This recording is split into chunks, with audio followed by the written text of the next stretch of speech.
Welcome to only IAS. स्वागत है आप सभी लोगों का प्रीलिम बूस्टर न्यूज डिस्कशन में।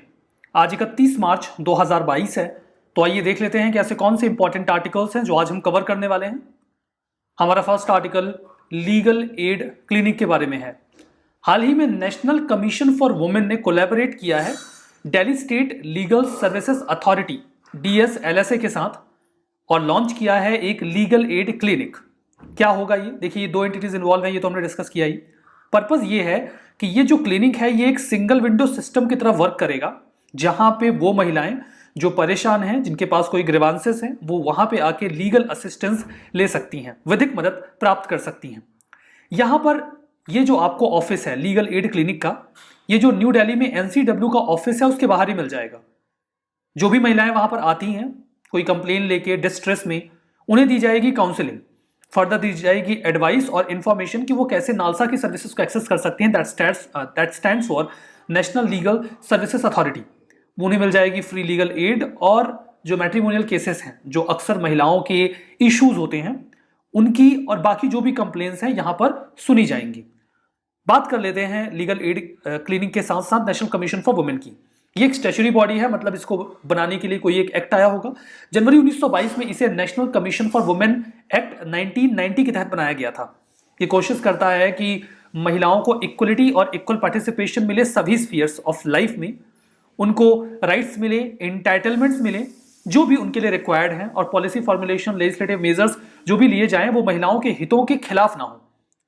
ये जो भी कॉन्स्टिट्यूशनल या लीगल सेफगार्ड्स महिलाओं के लिए हैं उनको रिव्यू करते हैं कि क्या वो सही हैं। फर्दर वो रिकमेंड करते हैं कोई भी रिमेडियल लेजिस्लेटिव मेजर्स जो महिलाओं के लिए लिए जाने चाहिए। फर्दर वो फैसिलिटेट करते हैं महिलाओं के अगर कोई भी ग्रीवांस है तो सरकार को भी एडवाइस करते हैं कि महिलाओं को प्रभावित करने वाली जो पॉलिसीज हैं वो कैसी होनी चाहिए। हमारा next article Kaziranga national park and tiger reserve के बारे में है। अच्छी बात है, यहां पर जो कुछ भी न्यूज में है कॉन्टेक्स्ट में है। हाल ही में एक सेंसस हुआ है। यूनेस्को की जो वर्ल्ड हेरिटेज साइट की flagship animal greater one horned rhino या इंडियन राइनो का सेंसस था, वो भी हाल ही में कंडक्ट किया गया। उस सेंसस में ये निकल के आया कि जो Kaziranga national park and tiger reserve है वहां पर वन हॉर्न्ड राइनो की पॉपुलेशन इंक्रीज हुई है। ये पॉपुलेशन इंक्रीज लगभग 200 राइनोज की है, जो 2018 की तुलना में है, तो काफी अच्छी बात है। काजीरंगा नेशनल पार्क या टाइगर रिजर्व आपको मिल जाएगा आसाम में, जो कि इंडिया का एक नॉर्थ ईस्टर्न स्टेट है। यह आसाम का सबसे पुराना पार्क है, जहां पर ब्रह्मपुत्रा का जो फ्लड प्लेन आपको मिलता है कार्बी आंगलोंग हिल्स के आसपास या साउथ में, वो उस फ्लड प्लेन्स में ये आसाम का पूरा नेशनल पार्क फैला हुआ है। फॉरेस्ट, वेटलैंड या ग्रासलैंड जो इस national park and tiger reserve का है, वो घर है इंडियन वन हॉर्न्ड राइनोज का, टाइगर्स का भी और एलिफेंट्स का भी। जो फॉरेस्ट रीजन है काजीरंगा पार्क का, वो दुनिया की सबसे बड़ी संख्या जो राइनोज की है, इंडियन राइनोज की, उसको अकोमोडेट करता है। Over the time period tiger की पॉपुलेशन भी यहां पर बढ़ी है, केवल बात राइनोज की नहीं है।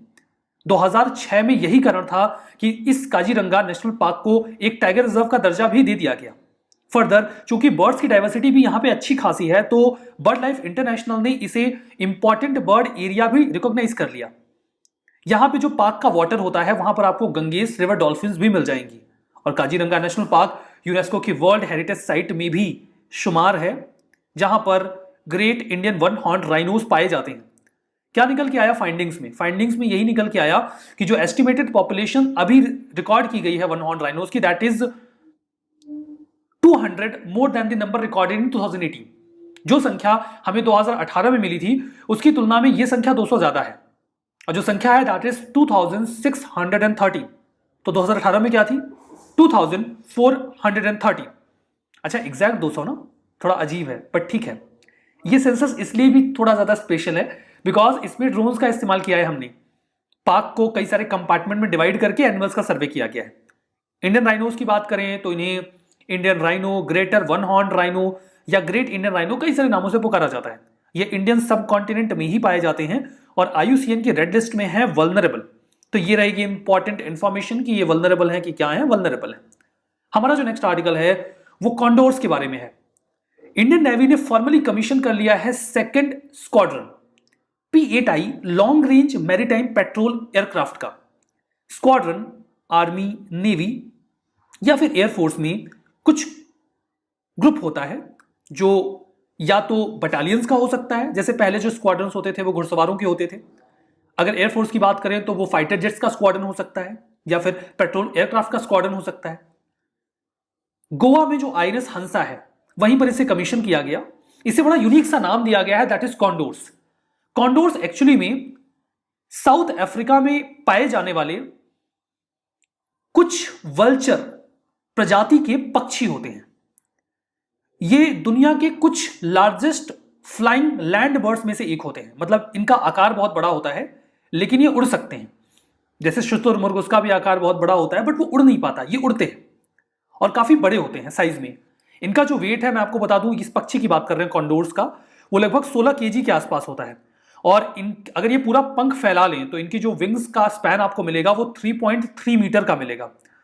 इस पक्षी के बारे में एक खास बात और है कि ये लगभग 5 घंटे तक बिना पंख फड़फड़ाए उड़ सकते हैं। लगभग 172 किलोमीटर एक स्टडी के अकॉर्डिंग ये बिना पंख फड़फड़ाए ही उड़े। चूंकि इनका भार बहुत ज्यादा होता है तो इनको हवा में जाने में समय लगता है, फर्दर उतरने में भी इनको काफी एनर्जी लगानी पड़ती है। लेकिन एक बार ये हवा में चले गए काफी ऊंचाई पे, फिर ये अपने पंखों को बिना फड़फड़ाए उड़ते रहते हैं। तो एक बहुत ही स्ट्रांग बर्ड है कॉन्डोर्स, उसी के नाम पे हमने अपने स्क्वाड्रन का नाम रखा है।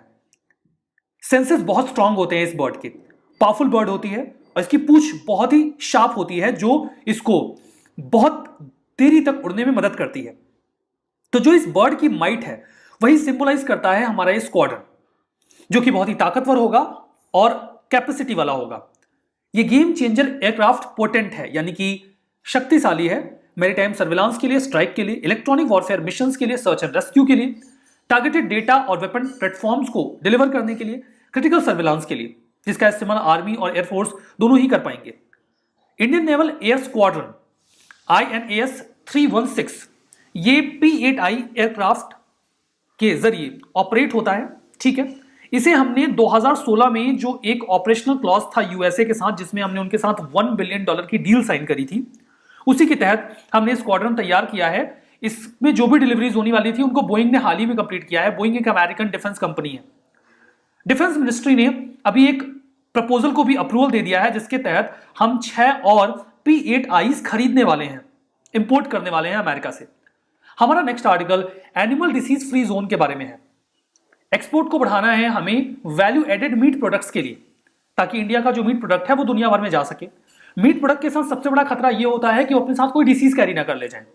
तो कोई भी ऐसा एरिया जहां पर मवेशियों में किसी बीमारी होने का खतरा हो, उस एरिया से अगर कोई भी प्रोडक्ट एक्सपोर्ट किया जाता है तो इंपोर्टिंग कंट्रीज उसे लेती नहीं है, एहतियात बरतती है।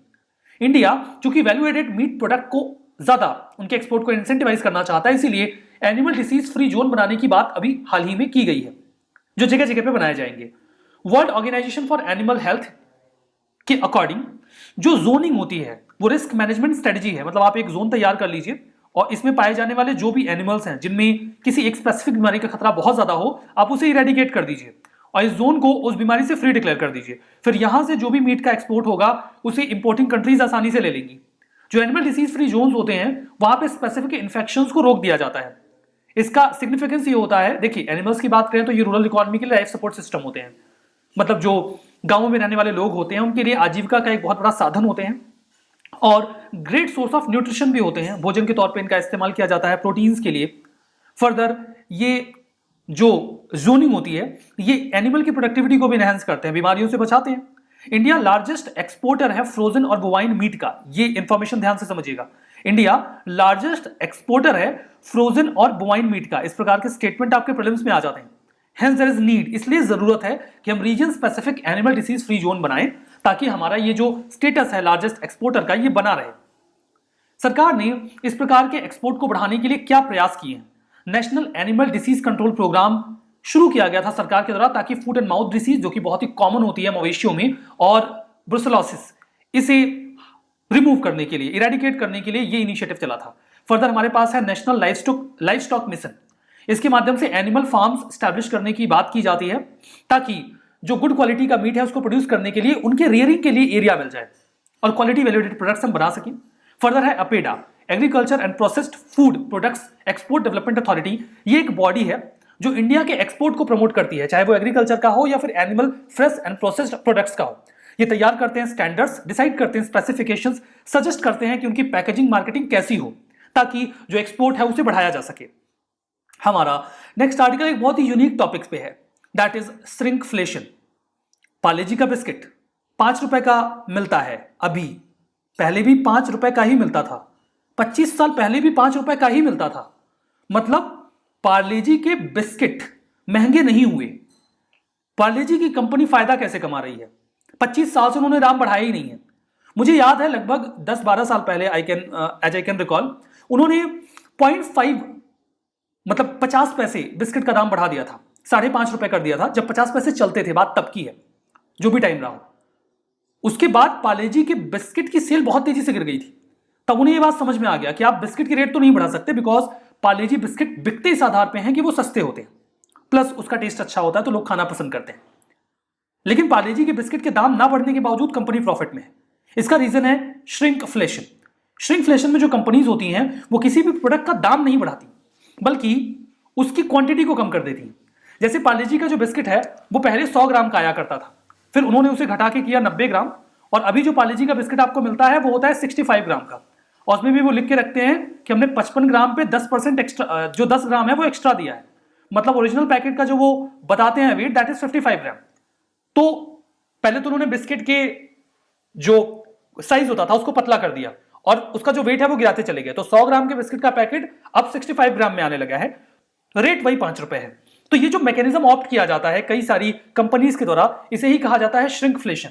मतलब बिस्किट महंगा हुआ है, पार्ले जी का बिस्किट जेन्युइनली महंगा हुआ है, बट आपको फील नहीं होता क्योंकि आप 25 साल से उसे 5 रुपए में ही खरीद रहे हैं, तो आपको महंगा महसूस नहीं होता। ऐसा कई सारे और प्रोडक्ट्स के साथ किया जाता है, शैम्पू के साथ, चॉकलेट्स के साथ। शैम्पू के पैकेट में वो इतना बड़ा पैकेट रहेगा, ठीक है, अब उस पर वो लिखेंगे 20% एक्स्ट्रा, उसके बाद पैकेट का साइज हो जाएगा इतना छोटा और उस पर वो लिखेंगे 30% एक्स्ट्रा। मतलब पैकेट का साइज उन्होंने छोटा कर दिया, दाम सेम है। तो आपको कई सारे प्रोडक्ट्स के साथ ऐसा देखने को मिलेगा कि पहले की तुलना में अब वो कम क्वांटिटी देते हैं लेकिन दाम उनका वही है। इसे ही कहा जाता है श्रिंकफ्लेशन। ये हिडन इन्फ्लेशन होता है, महंगाई बढ़ती है लेकिन आपको समझ में नहीं आती। वो बहुत ही चुपके से अपनी प्रॉफिट मार्जिन को बूस्ट करने के लिए, जो इनपुट कॉस्ट है उसे मैनेज करने के लिए क्वांटिटी को गिरा देते हैं सेम प्राइस पे। जो श्रिंकफ्लेशन होता है वो पैकेज के डाउन साइजिंग के बेसिस पे होता है। आजकल जो श्रिंकफ्लेशन है वो बहुत ही कॉमन प्रैक्टिस है जिससे कंपनीज फायदा कमाती हैं। यूरोपियन और नॉर्थ अमेरिकन मार्केट तो इसी पर रिलाई करता है, वो अपने कॉम्पिटिटिव प्राइस को बनाने के लिए इस टेक्निक का इस्तेमाल करते हैं। लेकिन कई बार कंज्यूमर्स भी इस बात को समझते हैं। अब सभी लोग तो बेवकूफ नहीं है ना, तो इससे कंज्यूमर्स में फ्रस्ट्रेशन भी आती है और उन्हें ऐसा लगता है कि लाइक मतलब डिटोरिएशन होते रहता है कंज्यूमर सेंटिमेंट का, कि आप जो क्वांटिटी है उसे गिराते चले जा रहे हैं। तो इस प्रकार के इन्फ्लेशन को कहा जाता है श्रिंकफ्लेशन। एग्जाम में आए तो जानते रहिएगा, कंफ्यूज मत होइएगा।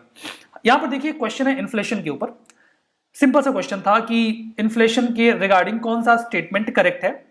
तो इसका करेक्ट आंसर देखिए सी है। अगर आपको इन्फ्लेशन को कंट्रोल करना है तो मनी सप्लाई या मनी सर्कुलेशन को डिक्रीज करना पड़ता है। मार्केट में जितना ज्यादा पैसा होगा लोग उतनी ज्यादा डिमांड करेंगे, और अगर सप्लाई नहीं बढ़ी रहेगी तो चीजों के दाम बढ़ जाएंगे।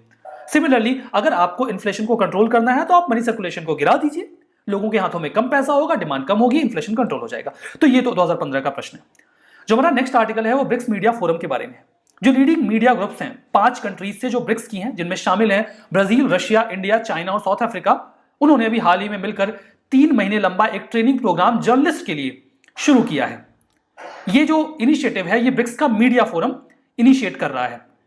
ये इनिशिएटिव सच में बड़ा जरूरी था। मतलब जर्नलिस्ट को सच में ट्रेनिंग रिक्वायर्ड है, उनको सच में समझने की जरूरत है कि जर्नलिज्म में किस प्रकार की मीडिया एथिक्स रिक्वायर्ड है, किस तरीके से उन्हें चीजों को प्रेजेंट करना है। They really need to understand this, and that's why इस प्रकार के जो ट्रेनिंग प्रोग्राम्स हैं उन्हें सच में वेलकम किया जाना चाहिए।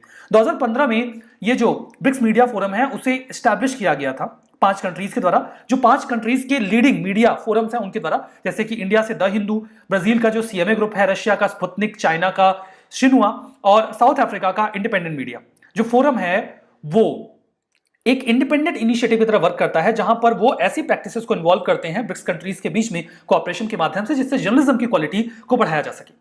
ब्रिक्स कंट्रीज की बात करते हैं। ब्रिक्स देखिए 5 इमर्जिंग इकोनॉमीज का एक फोरम है, जिनमें शामिल है Brazil, Russia, India, China, south Africa. Brick ये जो एक्रोनिम है यानी कि संक्षिप्त शब्दावली है, इसे for the first time economist gym ओ'नील ने कॉइन किया था, जो गोल्डमैन सैक्स से बिलोंग करते थे। 2001 में ये शब्दावली हमारे सामने आई, जहां पे उन्होंने ये कहा कि ये दुनिया की जो 5 इकोनॉमीज हैं ये लार्जेस्ट इकोनॉमीज बन जाती हैं इंक्लूडिंग यूएसए। 2006 में ब्रिक कंट्रीज ने पहली बार अपने डायलॉग स्टार्ट किए और 2009 में उन्होंने डायलॉग्स को फॉर्मलाइज कर दिया कि हेड ऑफ द स्टेट्स साल में एक बार मिलेंगे। 2011 में साउथ अफ्रीका ने ज्वाइन किया और उसके बाद ये ग्रुप कंप्लीट हो गया, जिसमें अफ्रीकन कॉन्टिनेंट से एक देश शामिल हो गया। सिग्निफिकेंस की बात करें तो ये दुनिया की 42% पॉपुलेशन, 23% जीडीपी, 30% टेरिटरी और 18% ग्लोबल ट्रेड कवर करते हैं। जो इनिशिएटिव है, कुछ इंपॉर्टेंट इनिशिएटिव जो ब्रिक्स से बिलोंग करते हैं। जो छठा ब्रिक्स समिट था जो फोर्टेलेजा ब्राजील में हुआ था 2014 में, वहां पे लीडर्स ने एक एग्रीमेंट साइन किया था न्यू डेवलपमेंट बैंक के लिए, और उसी के तहत एनडीबी यानी कि न्यू डेवलपमेंट बैंक को स्टैब्लिश किया गया चाइना के संघाई में, वहीं पे वो हेडक्वार्टर्ड है। इसके अलावा ब्रिक्स कॉन्टिंजेंट रिजर्व अरेंजमेंट की भी तैयारी की गई। वो बिल्कुल आईएमएफ की तर्ज पे काम करता है, जहां पे अगर शॉर्ट टर्म लिक्विडिटी सपोर्ट चाहिए इन पांचों देशों में से किसी को या फिर किसी अन्य देश को, तो वो प्रोवाइड करवा सकते हैं। ठीक है, देखिए 2015 में बड़ा ही सिंपल सा प्रश्न आया था, देख के कठिन लग सकता है बट करंट अफेयर्स में उस समय काफी ज्यादा था। फोर्टेलेजा डिक्लेरेशन पूछा गया था किससे रिलेटेड है, तो ब्रिक्स से रिलेटेड है। जिसने पढ़ा होगा उसके लिए प्रश्न बड़ा ही उस समय आसान रहा होगा, बिकॉज उस समय काफी ज्यादा हाईलाइटेड था। हमारा जो नेक्स्ट आर्टिकल है वो बिम्स्टेक के बारे में है। श्रीलंका अभी 5th बिम्स्टेक के समिट को होस्ट करने वाला है। बिम्स्टेक का फुल फॉर्म होता है bay of Bengal initiative for multi sectoral technical and economic cooperation. BIMSTEC एक रीजनल मल्टीलैटरल ऑर्गेनाइजेशन है। रीजनल मतलब एक रीजन के कई सारे देश इसमें शामिल हैं। इसमें है टोटल 7 देश। इन 7 देशों के नाम आपको याद रहने चाहिए। इसे बनाया गया था 6 जून 1997 को, और इसको बनाने के लिए जो डिक्लेरेशन साइन किया गया था दैट वाज बैंकॉक डिक्लेरेशन। 7 जो देश है उनमें शामिल हैं बांग्लादेश, भूटान, इंडिया, नेपाल, श्रीलंका, म्यांमार और थाईलैंड। इसमें ना तो है चाइना और ना ही है पाकिस्तान। तो जो देश नहीं है, मतलब कोई अगर ऑर्गेनाइजेशन है उसमें चाइना पाकिस्तान में से कोई है कि नहीं है वो आप देख सकते हैं। यूएसए है कि नहीं है ये भी देख सकते हैं। तो इसमें ना तो चाइना है और ना ही पाकिस्तान है। जो बिम्स्टेक है ये बांग्लादेश के ढाका में सेक्रेटेरिएट इसका वहां पे है। इनिशियली इसका नाम, इसमें केवल 4 देश थे तो इसका नाम बिस्ट एक हुआ करता था, जिसका फुल फॉर्म था Bangladesh, India, Sri Lanka, Thailand economic cooperation. BIMSTEC energy centre, BIMSTEC centre on whether and climate, ये इसके कुछ स्पेसिफिक रीजनल सेंटर्स हैं। बिम्स्टेक जो रीजन है वहां पे दुनिया के 1.5 बिलियन लोग रहते हैं और ये 2.7 ट्रिलियन जो कंबाइंड जीडीपी है उसको कवर करता है और 22% ग्लोबल पॉपुलेशन को भी रिसाइड करता है। पिछले 5 सालों में बिम्स्टेक के मेंबर स्टेट्स ने 6.5% की इकोनॉमिक ग्रोथ को मेंटेन किया है, जबकि ग्लोबल फाइनेंशियल मेल्टडाउन चल रहा है, फिर भी इनकी इकोनॉमिक ग्रोथ लगभग ठीक ठाक बनी रही है। हमारे पास ministry of agriculture and farmers welfare का एक स्कीम है दैट इज प्रधानमंत्री किसान सम्मान निधि। बहुत ही पॉपुलर स्कीम है, तो हमेशा न्यूज में रहती है, जानते रहिए, क्या पता पूछ लिया जाए। सेंट्रल सेक्टर स्कीम है, सारा पैसा केंद्र सरकार खर्च करती है, राज्यों को कुछ नहीं देना। स्कीम में इनकम सपोर्ट दिया जाता है सभी लैंड होल्डर फार्मर्स को जिनके पास जमीन है, कल्टीवेबल लैंड है। इकोनॉमिक सपोर्ट मिल जाता है सभी क्वालिफाइड फार्मर्स को। इस बात से फर्क नहीं पड़ता कि उनके पास लैंड होल्डिंग कैसी है। जैसे शुरू में ये बोला गया था जिनके पास 2 एकड़ से कम जमीन है उनको देंगे, फिर बाद में ये लैंड होल्डिंग वाला क्राइटेरिया खत्म कर दिया, बोला कि किसी के पास भी जिसके पास जमीन है हम उसको देंगे।